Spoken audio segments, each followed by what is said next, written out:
Hi, I'm Greg Farrar, and this is my almost daily, sort of daily COVID-19 live stream, trends live stream, showing the trends of COVID-19 at the country level, the state level of the United States, and the counties of California level.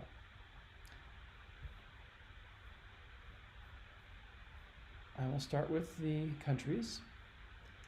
As usual, I'm not going to spend too much time on the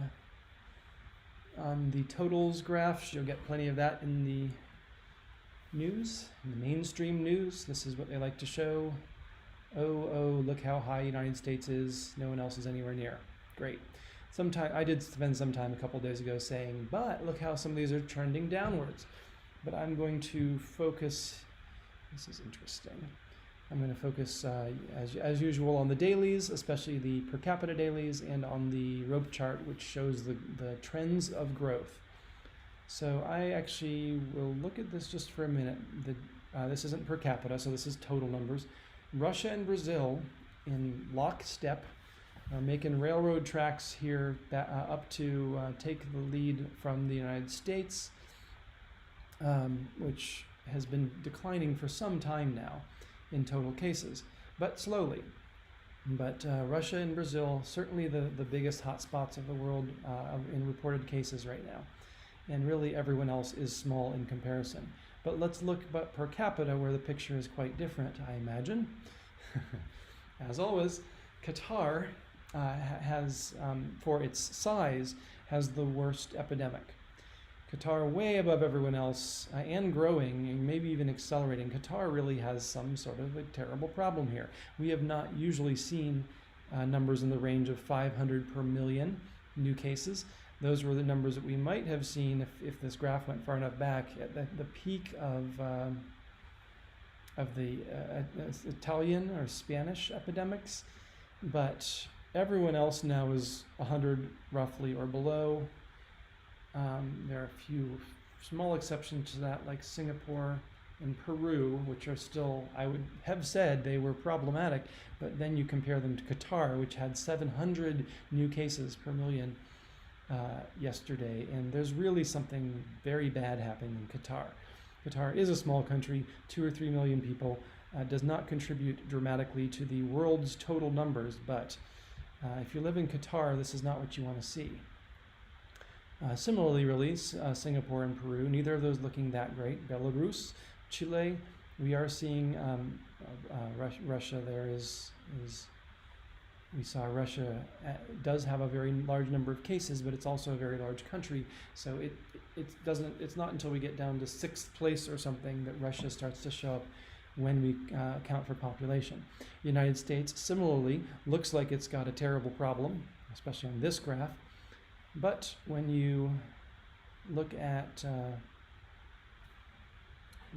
this, wait a second, I'm getting something that, if is actually true, I might actually need to call a halt to this and go hop on something else. I believed that I had scheduled this in a place that I was free, but if not, I might have to move it to later. I'm getting a message as though I had a meeting. No, I don't have a meeting, like I thought. Moving on.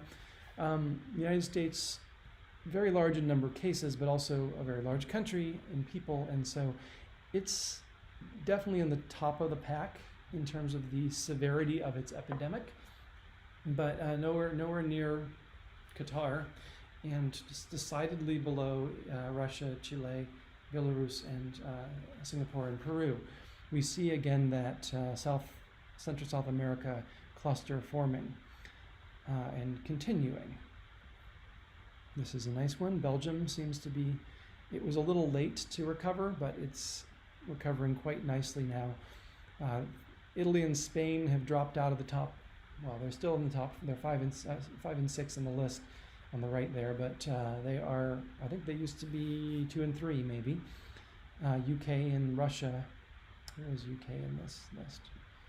Yeah, UK is significant. It's also not one of the really big ones per capita, but if you don't adjust per capita, you get a different number, and some of these larger countries, though they don't have as many cases per million, are still showing a lot of cases.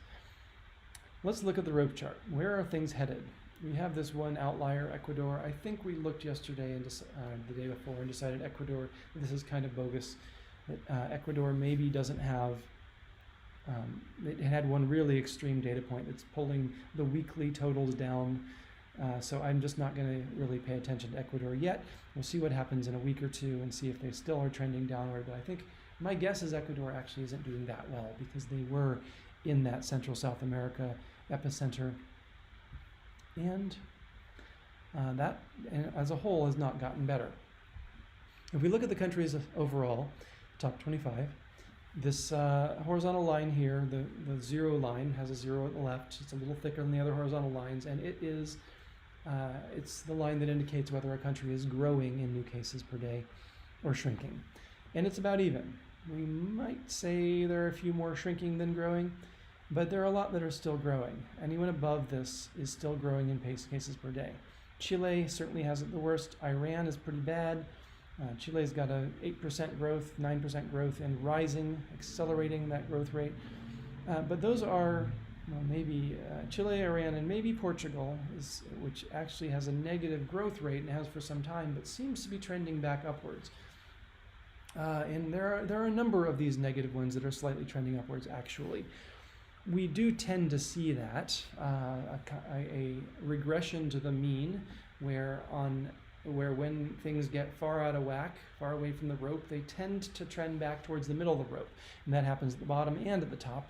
And so these ones down here are not really concerning at this point, to me at least. My guess is nothing to worry about quite yet. France, which has a 2% drop every day in new cases, that's good news. The fact that it's trending back towards zero and could possibly turn positive isn't good news, but it's a small trend. And again, we do tend to see sort of a weaving back towards the middle of the extreme cases. And so these extreme cases also weaving back towards middle. Qatar still has a very high growth rate. This really is problematic because not only do they have those crazy numbers per capita, but they're still growing. Their growth rate is increasing 5%. The number of new cases is increasing 5% every day. So they're way out ahead of everyone and accelerating. Definitely the worst here, I think. Iran has a very sharp acceleration and 5% daily growth rate, kind of like Qatar, but and actually it has a lot more cases than Qatar, so that certainly is a troubling spot as well. Some of these other ones, India, Brazil, they're growing for sure. They're not below zero like we'd like to see them, but they're not accelerating. They're actually decelerating their growth. Pakistan as well, and the small cluster here, Saudi Arabia, Peru, Russia. So the news is mixed for the countries. Yeah, it's very mixed. There are not too many really bad spots, but there are a few. Chile, Iran. And there aren't too many really great spots, so Italy certainly is looking good here with a 5% drop every day, and that drop is increasing. It's doing better and better every day. Worldwide, the trend, as you might kind of guess from that rope chart, the trend is horizontal. We've had a couple of days that are below zero, but we had a few days that were above zero in worldwide growth rate of daily cases. So that is not good. We really need to see that head below zero before we can feel like we're going anywhere useful, getting out of this thing. Deaths, by the way, are dropping worldwide. There's a very, very pronounced trend for the death rate to drop worldwide. And as always, I find that interesting that the cases aren't dropping. We're getting more cases every day, but the deaths are dropping. And there are a lot of reasons that could be, which we've talked about it's in some depth in the past, but we don't really know why. At least I don't know why. Could be that treatment's getting better. Could be that the healthcare systems are not as overloaded now that some of these hardest hit countries have gotten a lot better, like Italy and Spain. We hardly even touched on Italy and Spain. They're just not major players anymore, but they were the worst they were worst a month ago. In terms of testing, Portugal, Qatar, Belgium, Italy, Russia, all of these doing very well, more than 4% of their population tested, quite well at least. The bar keeps getting raised on this. As everyone accelerates, it starts to seem that where 1% of your population tested used to be a good number, now it kind of has to be 2 or 3 or even 4 to really say that it's an exceptional job. of testing. But there are a lot of countries that are testing quite well. The United States has just crossed 3% of the population tested, and that seems pretty good to me. In terms of the, what is this? This is the daily. Oh, these are all the countries. Yeah, just a quick glance at that shows that Iceland still has the world crown easily with 16%. Though I guess Bahrain is closing in, Luxembourg, some of these smaller countries, Lithuania, are beating out the top 25 by a very substantial margin. A few smaller countries appear to have put a very substantial investment into testing, and so those are actually the world leaders in testing, but they're also very small, so the total number of tests we're talking about is not that large. Moving on to the states, we can see New York flattening out pretty nicely here. It's well under its trend line, which indicates that it's decelerating, it's flattening out. Same with New Jersey. But I think I'm just going to switch right to the per capita, states per capita. That I think is the more interesting number. Typically we've had some very wild numbers in new daily cases that probably aren't real. So we're just going to ignore those outliers and zoom in on just that, just where the trend lines live on this graph. Illinois is worst of all the states. Illinois is also very large, so put that together. We have I'd say a winner in worstness. That is Illinois, and that's been for a while that way.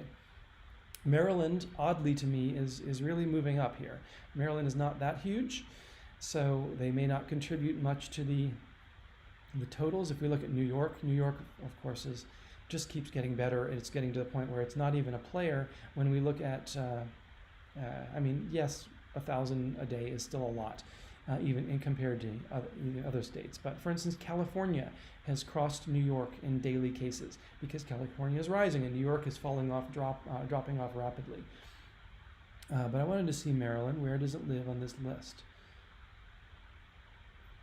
Pretty high. It's 10th in total cases, so it's a substantial, maybe 9th substantial contributor. Appears to be rising. Maryland is a problem. It may not have the population. Let's just look that up. I don't have it in the tip of my tongue. But the population of Maryland is 6 million. Okay, all right. Bigger than I thought. So it's definitely up there with the big states, and it has a lot of cases, and it also has a pretty high per capita, and it's also rising. So we are definitely going to have to watch Maryland. It's already pretty much number 2 per capita. On the other hand, we see Rhode Island dropping off very nicely, Massachusetts, which was a real problem. You know, you can see Massachusetts was way above where Maryland is now. Massachusetts with 250 per million daily new cases. Maryland is not even hit 200. And of course, we've got New York here. New York had 400 cases per million. That's a lot. And with the size of it, that's what really got New York way up in the lead in terms of total numbers. But mostly this graph is kind of good. You see all the big ones have dropped away, but there are a lot of new ones coming that could possibly take their place. Illinois has already done so and has the potential to become another 400. Maryland would have a long way to go to reach New York's peak, but it still is contributing a lot. Iowa appears to be problematic, Minnesota, and Virginia. Let's look at the rope chart though, because the rope chart always handy for seeing where things are really headed, in particular for those larger ones. Certainly the trend, if you look at the rope chart, looks quite good right now. We have the zero line here, and this was not the case just a couple weeks ago, or even a week ago maybe. There was a real feeling that things were heading back into bad territory after having a very nice downward sweep. A lot of states having turned the corner towards zero growth. Suddenly, most states were above zero and accelerating. No longer. As of today, there's no disputing that this zero line here is well above the middle of the rope. And though there are quite a lot of states still above zero, there are even more below. They're kind of spread out too, which indicates the downward acceleration is more extreme in many cases than the upward acceleration we see here. Louisiana is certainly a problem spot for its trend. It's almost the only one in terms of the direction it's going. It has the highest growth rate right now, and it's accelerating. But the growth rate is only 4%, so that's not a huge growth rate. There are a lot of states here in this cluster. Texas, for instance, not looking great, with a 3% growth rate and kind of stable, and that's slightly upward, I guess. Arizona, Tennessee, and Virginia. North Carolina, California, and Florida just barely above zero. California here is, as a whole, looking like it's pretty much at zero growth. Let's just flash that line if we can see where it was. It certainly used to be higher. It was 4% at the beginning of this graph growth, and now it's down to almost nothing. So California may be very slowly trending towards negative growth, but right now it's not. It's one of the worst, one of the top worst 10, let's say, out of 25. And the really good ones, New York, New Jersey, Michigan. Great to see Michigan that low, trending very sharply downward because Michigan is a major player at number 7 here, but sharply downward, 7% fewer cases every day and quickly accelerating downward. Same with Rhode Island and Georgia, Massachusetts and Iowa. Iowa, I think, let's take a look at some of the ones that, actually no, we sometimes look at the ones that look bad here and say, well, how do they look on the rope chart? I think I'm not going to do that today because the rope chart often disagrees with where these are headed. We'll look at just one, which is Illinois. What is Illinois doing? Now, according to the rope chart, I'll pull the way out so you can get a sense of why the rope chart says this. According to the rope chart, Illinois is actually shrinking in new cases. Just barely crossing zero, 0.5% shrinking each day. The latest day actually has a 2.5% increase, so this is not by any means a confirmed sustainable trend, but our best guess is that Illinois is actually heading downward. Each of these points is a 7-day average, so for 7 straight days ending yesterday, we had a 2.5% drop in daily cases on average in Illinois. On the other hand, for 7 days ending today, or yesterday, this is, I think 2 days ago and yesterday, we had a 2.5% rise in daily cases. So this point doesn't mean anything yet. This point also doesn't mean much. If we get 4 of them in a row, we can start to say we really have a bad trend. But broadly speaking, the trend for the past 4 weeks for Illinois has been, it was above zero a little bit, and it's been below zero a lot, quite a lot, with a few outliers. And so the rope chart says yes, well, it doesn't say yes. This is the chart that says yes, Illinois has the worst per capita numbers right now, still does. Some of these are quite high, 300 per capita a few days ago.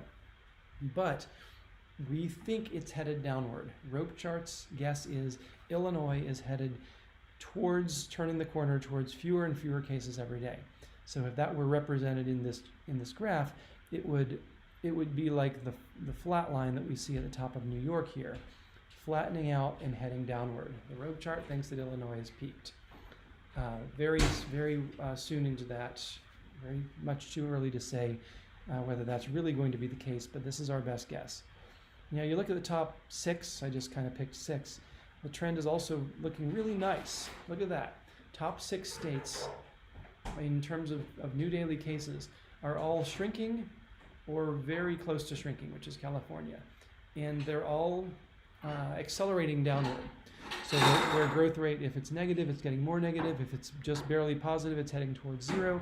So let's see how long does it take before we find a bad one. There's our bad one. Texas is the first. We have to go down to number 8 before we find a state in the top ones that is actually looking significantly problematic. Florida also a little bit. Maryland is good, pretty good.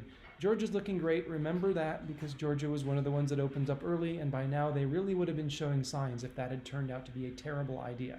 Georgia, however, is showing everything we want to see. 5% daily drop of new cases and accelerating in seeing fewer and fewer cases every day. And that shrinkage rate is accelerating. So good for Georgia. Doesn't seem to be a serious problem. We're going to bring in Colorado here because that's another one that we are a little worried about. Colorado, 2% drop of daily cases every day and stable. That's good enough. It's good enough. You can have if you see 2% fewer cases every day, you will eventually get to 0. So as long as Colorado can hold its place below 0, and sort of substantially below 0 with a 2% drop every day, then Colorado's doing okay. And this is significant because Colorado did open up before some thought it was prudent, and they do have some pretty mild shelter-in-place sorts of things going on.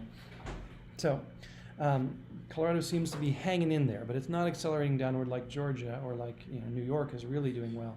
Hopefully Colorado will turn further downwards in time to come. Present population tested. My kids are talking in the background, by the way. Work from home, this is what happens. Percent population tested by state. Rhode Island continues to be the winner by far. New York, Massachusetts, Louisiana.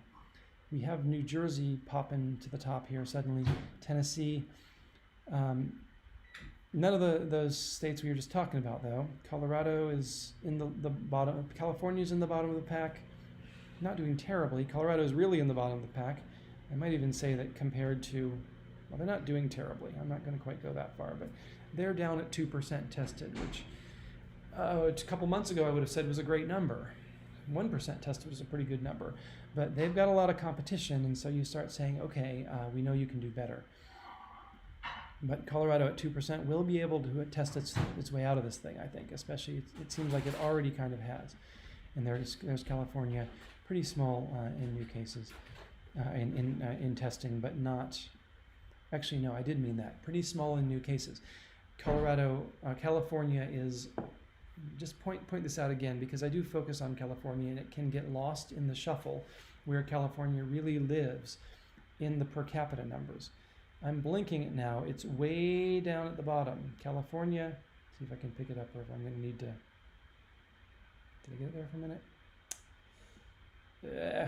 All right, I'll zoom in. If we zoom in on California and see if we can find California, actually I'll just hide everyone else. California right now is having about 46 new cases per day per million. Compare that with New York at its peak, so 46 for California, 400 for New York. And even now, Illinois, 240. California has 40, less than 50 per million. It's got a fifth of what New York has, or what Illinois has.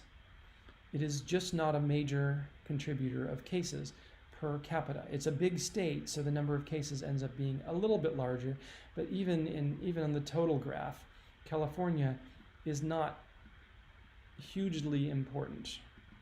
Let's look at the total graph again. Well, I take it back. California is hugely important on the total graph. It is in second place right now in total new cases every day.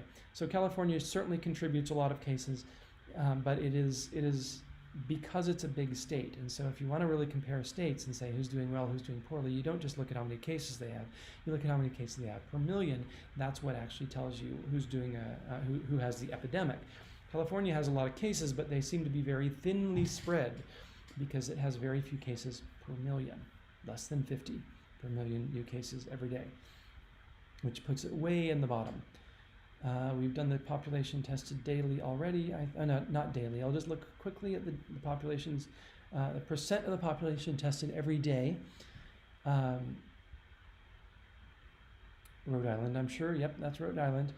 The main point I always make here on this graph, because it's been very consistent for a very long time now, is everyone is accelerating. Everyone is doing better and better at testing. They're testing more and more cases every day. So we can see nothing here, maybe one or two, that indicates that we've reached some sort of maximum testing capacity and we're just going to keep testing at that level forever. That would be okay if that happened. It wouldn't be the end of the world as long as that testing capacity is enough to get us up to 2, 3, 4, 5% total in the long term, and pretty much any testing capacity will get us there eventually. But we're doing much better than that. We're seeing an acceleration of testing capacity. All these lines sloped upwards. Picking one sort of at random, we've talked about Illinois. Illinois is now testing 0.15%. what's that? I don't know. It's just eighth of a percent or something. 0.6 of a percent maybe. 0.15%, 0.16% every day. I'm just gonna do that just so I can talk intelligently here. Yeah, that is a sixth of a percent, and so every 6 days, Illinois tests 1% of its population, which is good. 1%, as I've said, is a pretty good number to have tested total, and they're doing it every 6 days. When you go back, let's go about 4 weeks back. 4 weeks back, they were testing a 20th of the population every day.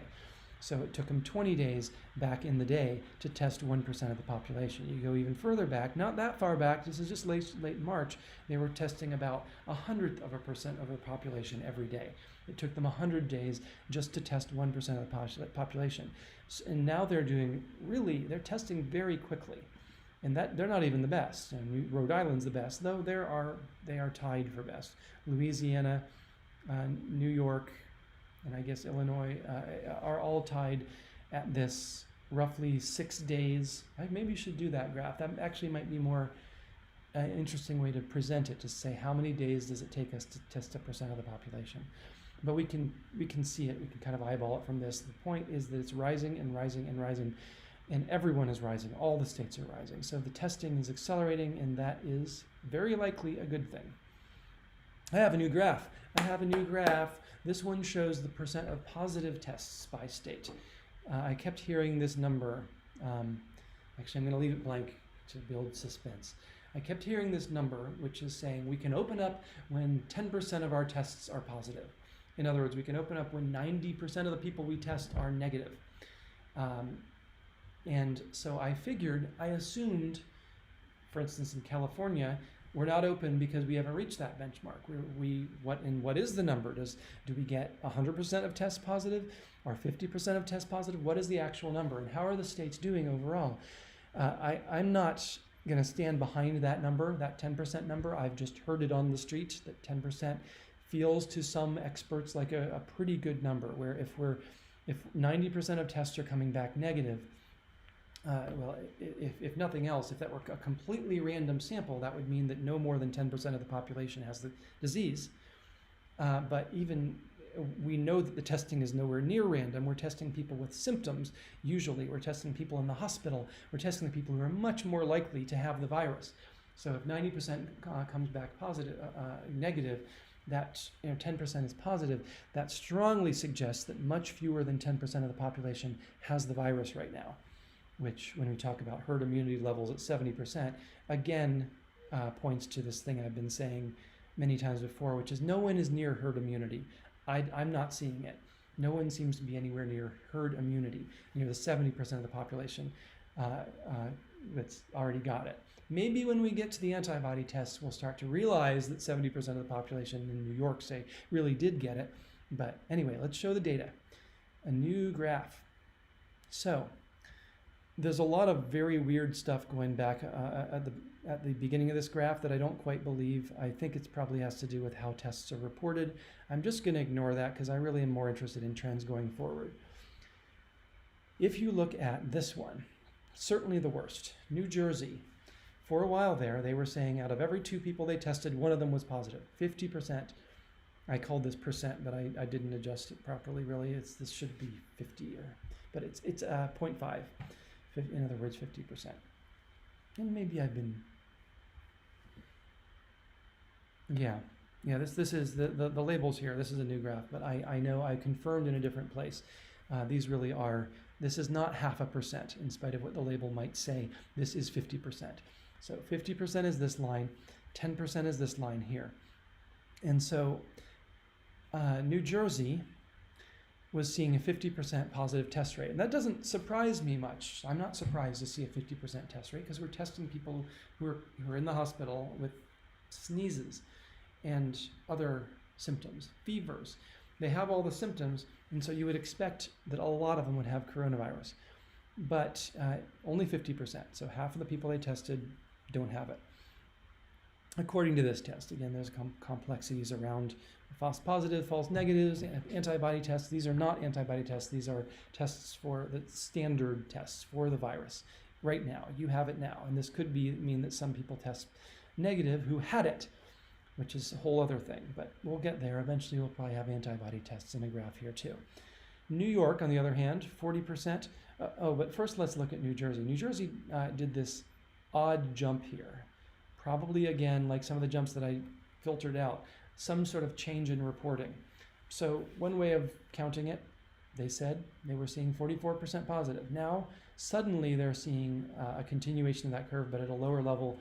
I'm just going to believe it, that 32% now test positive of all tests. Whenever they administer a test, they get about a third of it positive. Still a pretty high number, nowhere near that 10% number we want. New York also really seeing a lot, 26% positive out of the tests. Connecticut, 23%, and so on. And then there's this whole cluster down here. But what I wanted to know is, how is California? And to my shock, California has long since crossed the 10% line. This 10% line that people say things are really going quite well if you're testing 10%, only 10% out of every test come up positive. And I confirmed this with someone else who also is familiar with this data set, and they said, yes, according to COVID tracking, California is at 6%, maybe 7%. 6% positive out of all the tests they do. So this makes sense in a certain way. Let's go back and see how.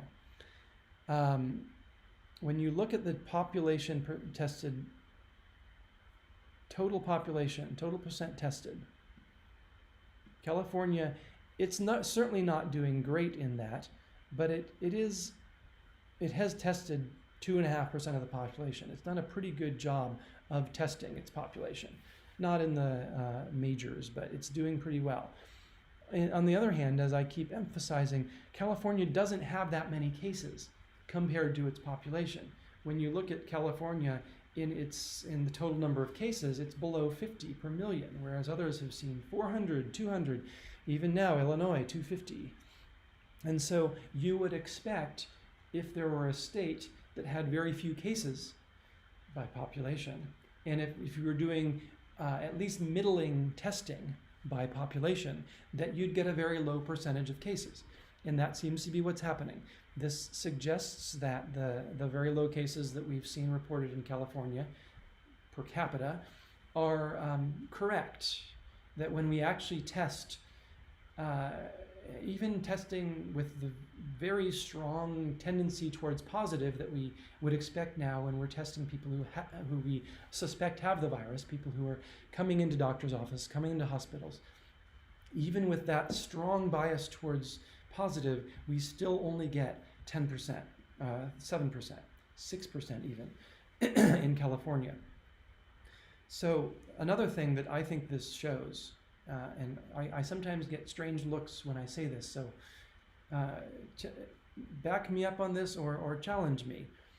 I think this shows that California couldn't possibly have more than 10% of the population currently with the virus. More than 6%, 7%. It couldn't possibly couldn't possibly be true that more than 7% of California is currently infected. And I wouldn't say this is a particularly controversial thing to say, because we only see, like in the case of the total reported cases. Well, let's look at the total reported cases. In total reported cases in California per capita, let's say the new daily cases in California. We've already done this one. New daily cases is 50 per million. And so 5,000 would be 1%. No, 50,000 would be 1%. If we had 50,000 total cases in California, I'm going to figure this out in a different way because I think I'm getting myself confused here. Let's just actually look. I don't think I have a graph that tells me this. We're just going to look at the total cases in California. Total cases ever. Many recovered. They wouldn't even test positive, but let's just go this direction.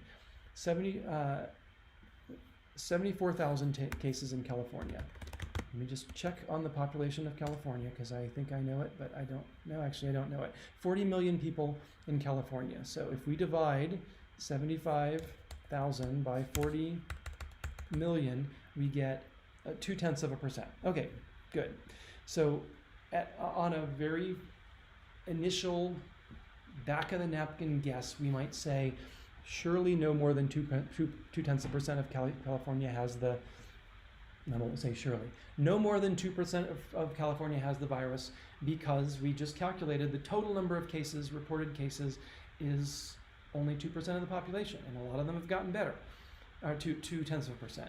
So much less than 1% of California, according to that analysis, ever had the virus. But there's this huge possibility that there are a whole lot more cases than we know about. And this has been a very dominant factor in what, I actually haven't stressed it much, but a lot of people have stressed this idea that we could have 70% of the population with it, and we wouldn't know. We've only tested a very few people. Maybe it's everyone we haven't tested who has the virus. Maybe there are false negatives as well, but I'm not going to go into that right now. But so we do have this bracket, I'm going to say. At least 2/10 of the population has had the virus. I think we can say that safely because they tested positive, fairly safely. At least 2/10 of the population has had the virus. But how many have really had the virus? Well, what I'm trying to do is put an upper bound on that, and saying, if right now we're testing and seeing 6% positive of tests, and these tests are being done with a very strong bias towards finding the positives because they're being done on symptomatic people, then surely California couldn't have more than 6% undiscovered positives right now. And there's the whole question also of, have they gotten over it and they're not testing positive because they used to have it? Did everyone have it in November? These sorts of theories, or at least January. I don't think so, but I am going to say that if nothing else, this test here shows that we are nowhere near herd immunity in California. It doesn't. I guess it doesn't even prove that, because maybe we all had it in January. Anyway, there are a lot of different ways of looking at this, but I will say this number is a lot lower than I thought it would be. I think it's very interesting that when some are saying it's time to open up when you reach 10% of positive testing, that California is doing uniquely well in that. California, by this metric, is a real winner in this group. Let's look at it again. We'll flash California here. California is second best in the country, in the top 25. Second best in the ratio. Another way of looking at that is, we're just testing a whole lot more people than have the disease. There's a ratio in there that this may point to. We don't have that many cases, and yet we're testing. So we're second, maybe. Where are we in terms of the number who actually have? Let's pop back up to the per capita number.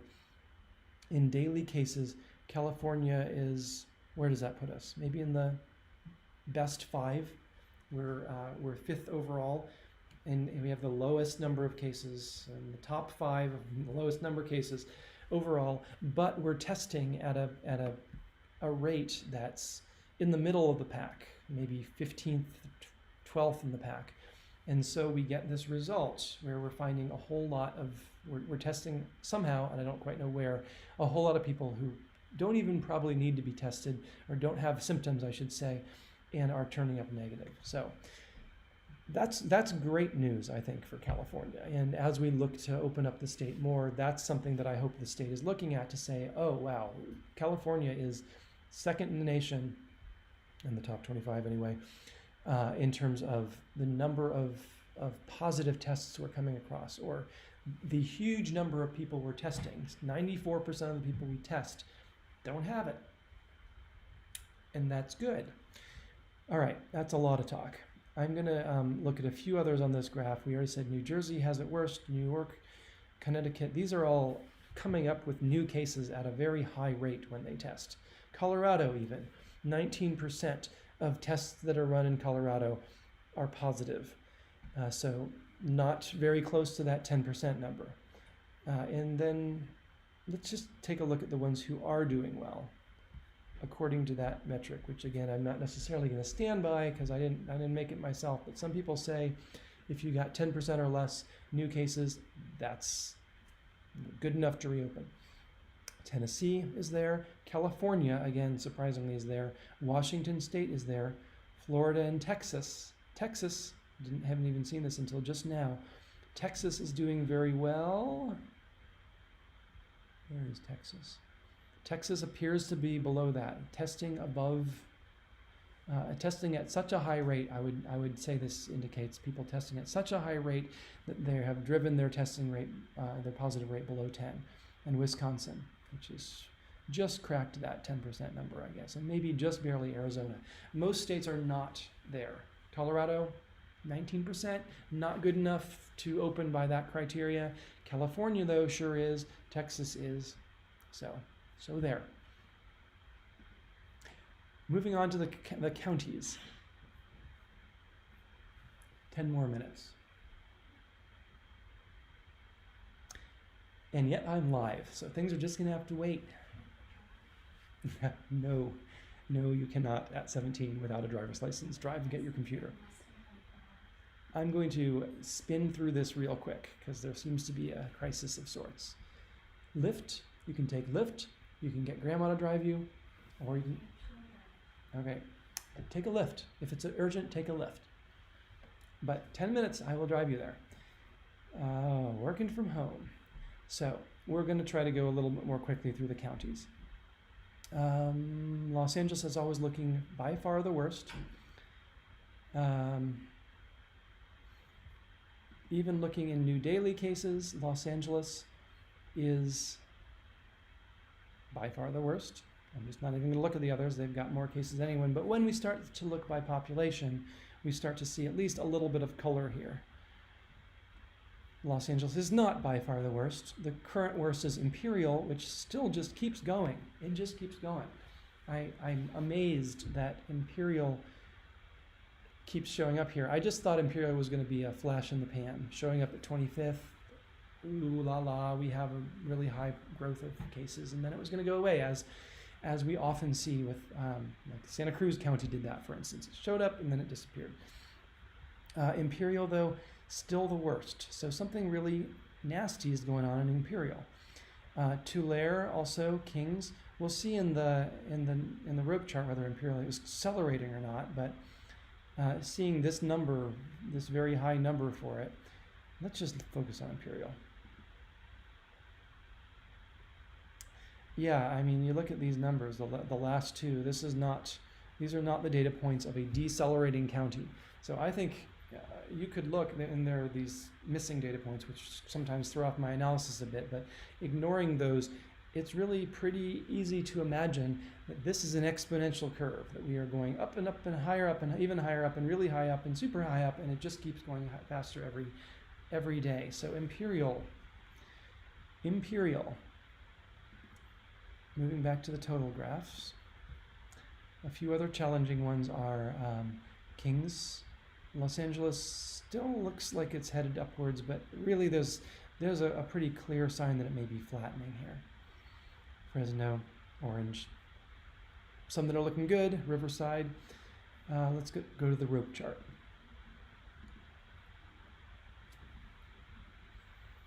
So this is a mixed bag for sure, slightly worse than mixed, I'd say. More counties than not are above zero and have positive growth rate. There are some good news. Stanislaus, San Mateo's below shrinking and accelerating it in the rate that's shrinking. Contra Costa. This is a little disturbing. Santa Clara seems to be rocketing back towards the zero line. So while it's been doing well, suddenly Santa Clara is almost back to positive growth. It has lost its mojo here and is headed back to positive growth. The opposite of that, though, is Kings, which was doing quite poorly a few weeks ago and now is rocketed back towards negative growth. Kings, as we saw here, is one of these pretty significant per capita counties, but it's turned the corner. The rope chart says, you wouldn't know it from this because this is always slower to notice, but the rope chart says Kings has turned the corner, is doing quite well. But there's a trend, I would say, upwards. It's sort of this middle section of the rope from about -2% to maybe +4%, which is slightly trending upwards and is generally growing.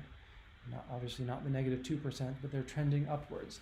So the counties still just don't look that good. And who is this? Imperial. Yeah, Imperial has everything going against it right now. It's not a huge county, but I think it's 2 million or something.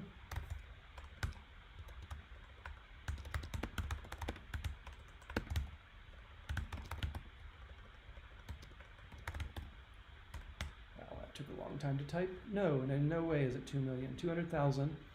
I forget what I was looking at. It was 2 million, but it's not Imperial County. So yes, small county. And I guess on the bright side, Imperial cannot contribute more than 180,000 coronavirus cases to the state. That's all the people it has. But right now, at 180,000, what are the total cases it's contributed so far? Well, 700 cases. So we see Imperial still, it's still small, but it's got this crazy growth curve. 700 out, compared to Los Angeles contributing 35,000. It's still a percent or something, or 2% of Los Angeles. It's not huge. It's not a major contributor to the state. California can still drop while Imperial rises, but something's going on there. All the graphs are looking terrible, and they just hold that terrible pose for week after week. We'll keep watching Imperial, but it's still the worst in a lot of metrics statewide, but it's small. Ventura, Santa Barbara, not looking good. Quite a lot of them not looking good. I'm just gonna, I do want to finish up here, but I'm just gonna say the rope chart for California doesn't look that good. Let's look at the ones that contribute cases though. Top 5, what's the rope chart looking for those? Orange and San Bernardino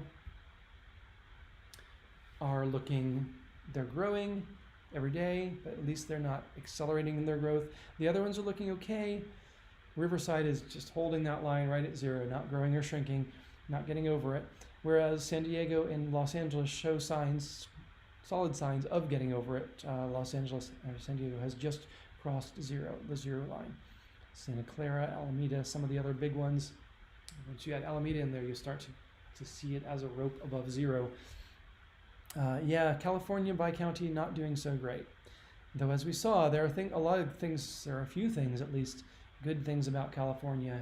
The rate at which it's testing compared to its population is very impressive. And that's bound to pull these curves downward, especially given the evidence that I just presented that says California doesn't have a huge number of undetected cases. It could have 6% of its population. That is a pretty big number, but if that's the lid and we see that number dropping, there's only so far California can get out of whack here before it hits that lid and has to head downward with the positive testing rate. So we'll keep an eye on California as always. The counties individually aren't doing so good, but I think we're, for the most part, we're probably heading in a good direction. The testing numbers suggest that. Gotta go. Thanks for listening. I'm Greg Farrar. I might do this again tomorrow. I've started doing it every other day because, especially with the 7-day moving average, things just don't change that fast anymore. But now and then, amazing, surprising things pop up, and certainly I might add additional graphs, like that testing graph really showed something interesting today. I might add additional graphs if these graphs get too boring because there's just not that much changing. But I am waiting for that day when this rope chart at the county level trends clearly downward. It's happened at the state level. It's happened probably sort of at the country level. It certainly happened in the past at the country level. And I expect it to happen here as well. But so far,